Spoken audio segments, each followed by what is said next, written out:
Ranganayaki, contractors అందరితోనూ మాట్లాడాను. ఆ ఇద్దరు చనిపోయిన విషయం తెలిసి మన గుడిని శుభ్రం చేయడానికి ఎవరు రావట్లేదు. ఏం అర్థం కావడం లేదు అన్నయ్య. ఇప్పుడేం చేయాలో తెలియడం లేదు. ఉన్న చోట సమస్య, గుళ్ళోనూ సమస్య అంటే ఆ పూజ ఎలా జరిపించడం మరి? ఇలా చూడండమ్మా, ఆ పూజారి చెప్పిన దాన్ని బట్టి మీ ఎవ్వరికీ చెప్పకుండా నేను ఒంటరిగా అక్కడికి వెళ్ళి చూశాను. అందులో నాచు, బురద, మొక్కలు ఏమీ లేవు. నీళ్లలో పడిపోవడానికి ముందే వాడికి హార్ట్అటాక్ వచ్చింది. అలాంటప్పుడు వాడు ఒంట్లో నీళ్ళు ఎలా ఉంటాయి చెప్పండి? కరెంటు షాక్తో చనిపోయిన వాడు వైరు ఇనుముకి తగలడం కూడా చూసుకోకుండా స్విచ్ ఆన్ చేశాడు. షాక్ కొట్టి చనిపోయాడు. ఈ 2 మరణాలు నన్ను అడిగితే విపత్తనే అంటాను. పూజారి గారు అలా అంటున్నారు, ఏనేమో ఇలా అంటున్నారు. ఏది నమ్మాలో ఏం అర్థం కావట్లేదే. మదన్ చెప్పిందే కరెక్ట్. పనిలోకి వెళ్ళిన 20 మందిలో 2 మాత్రమే చనిపోయారు.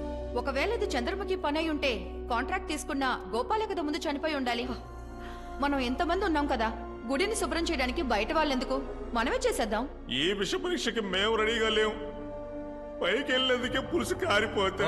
అవును, ఆర్థిక నష్టాన్ని, ఆస్తి నష్టాన్ని తట్టుకోగలం, ప్రాణ నష్టాన్ని ఎలా తట్టుకోగలం? ఇలా చూడండమ్మా, ఈ ఇంట్లో ఉన్న వాళ్ళంతా అక్కడికి వెళ్ళడానికే భయపడుతున్నారు. నేను వెళ్ళి ఆ గుడిని శుభ్రం చేస్తాను. ఎప్పుడు మీ గుళ్ళో సమస్య వచ్చిందో ఆ సమస్యని పరిష్కరించే వెళ్ళాలని నిర్ణయించుకున్నాను.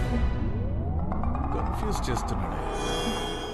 అప్పటికీ నాకేమైనా అయితే మీ నిర్ణయం మీరు తీసుకోండి.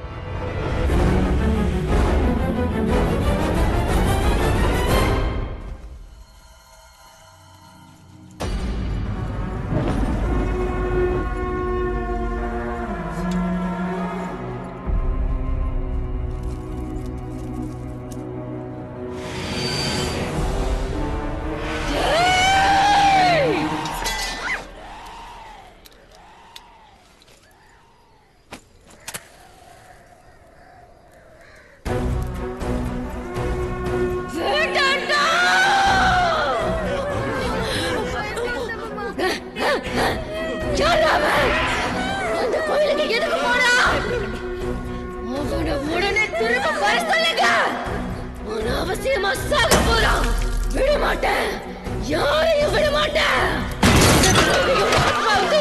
மறுபடியும் பலம் கொடுக்க விரும்புறீங்களா?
వచ్చేసేవా?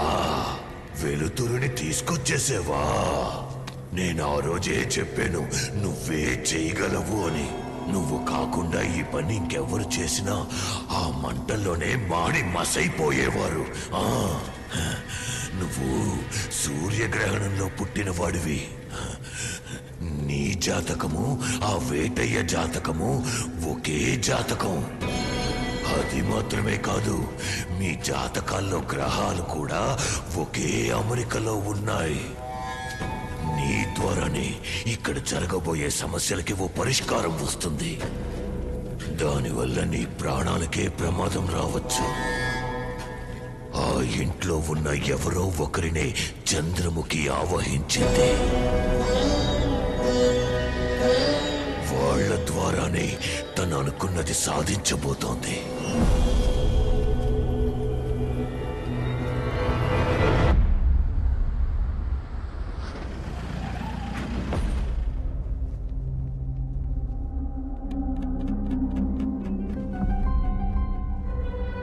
బాబు నో.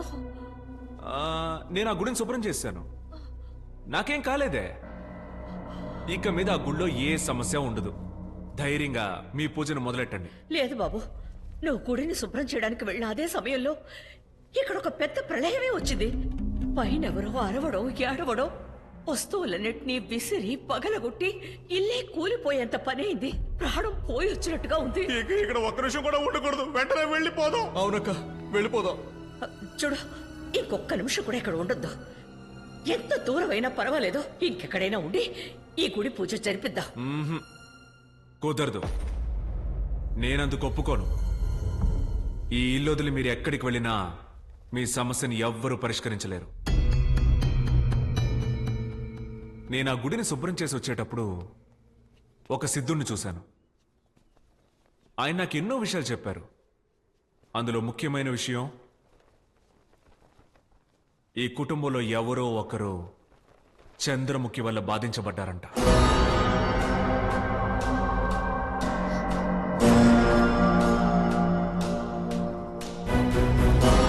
అదెవరో తెలుసుకోకుండా ఈ ఇంటి నుంచి మనం ఎలా వెళ్ళగలం? 17 ఏళ్లకి ముందు ఇలాంటిదే ఒక సమస్య ఈ అంతఃపురంలో జరిగినట్టు కూడా చెప్పారు. ఇదిగో, ఇవన్నీ మేము రావడానికి ముందే ఎందుకు చెప్పలేదయ్యా? అప్పుడు జరిగిన మాట నిజమేనండి, కానీ అవన్నీ అప్పుడే సర్దుకున్నాయి. అయినా అందరినీ పిలిచి దక్షిణం వైపు వెళ్ళొద్దని చూచాయిగా చెప్పాను. ఇప్పుడు వాటన్నిటినీ మించి ఇలా జరుగుతుందంటే దానికి కారణం ఎవరో నాకు తెలియటం లేదు.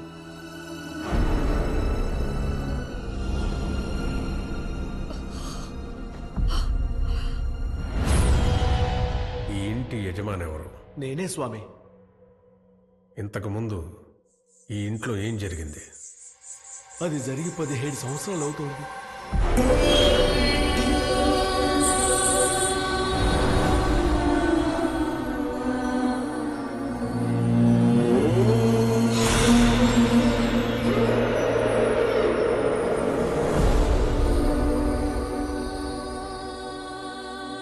ఆ తర్వాత ఆ రంగుల ముగ్గుని తన చేత్తో పైకెత్తి పోస్తూ పోస్తూ పోస్తూ అమాంతం శాంతించింది.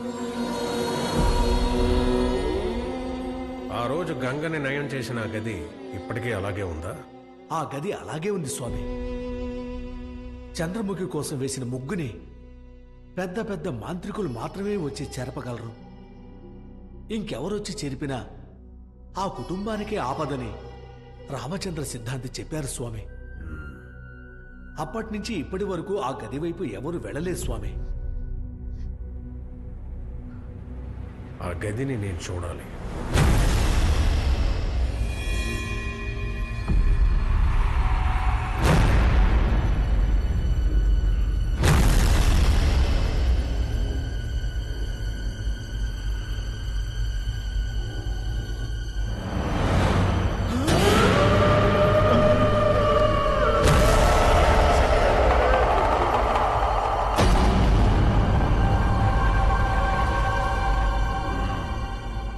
గదిలోకి ఎవరో వచ్చారు.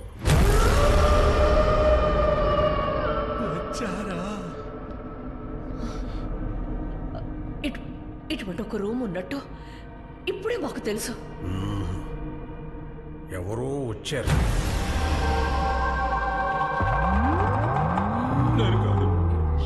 అది చంద్రముఖి ఆత్మను దిగ్బంధించడానికి ఆ రోజు వేసిన ముగ్గు. ఎవరో ఇక్కడికి వచ్చి వెళ్ళిన తర్వాతే ఈ ఇంట్లో సమస్యలు మొదలయ్యాయి. ఓరి దుర్మార్గులారా, రావద్దు రావద్దని మొత్తుకున్నాను కదా, వచ్చి దాన్ని లేపేశారు కదరా. చెప్పండి, ఎవరొచ్చారు?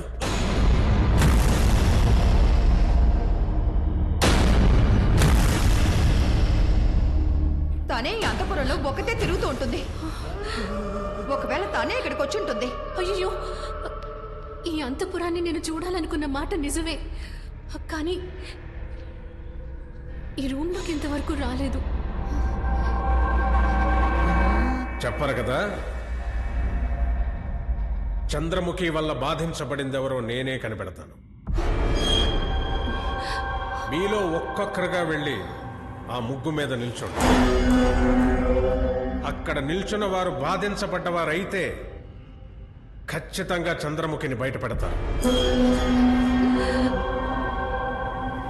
ఒక్కొక్కరుగా వెళ్ళి ఆ ముగ్గు మీద నిల్చోండి.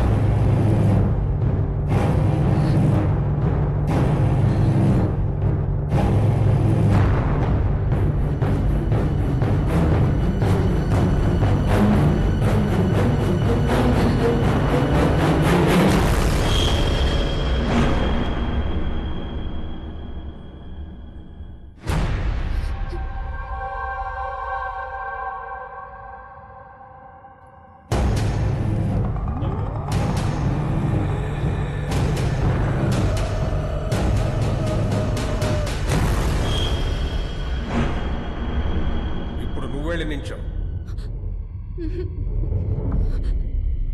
నేనెందుకు వెళ్ళాలి? నేను ఇంటి అమ్మాయి కాదు, నేను వెళ్ళను. చెప్తున్నాగా, వెళ్ళి నించో. ముందు వీళ్ళ నుంచోమనండి. నాకు ఇంటికి సంబంధం లేదు. నేను ఎక్కడికి వెళ్ళను, ఇక్కడే ఉంటాను. తన్ని లాక్కెళ్ళి అక్కడ నించోబెట్టండి. నేను రాను, నన్ను వదలండి, రాను.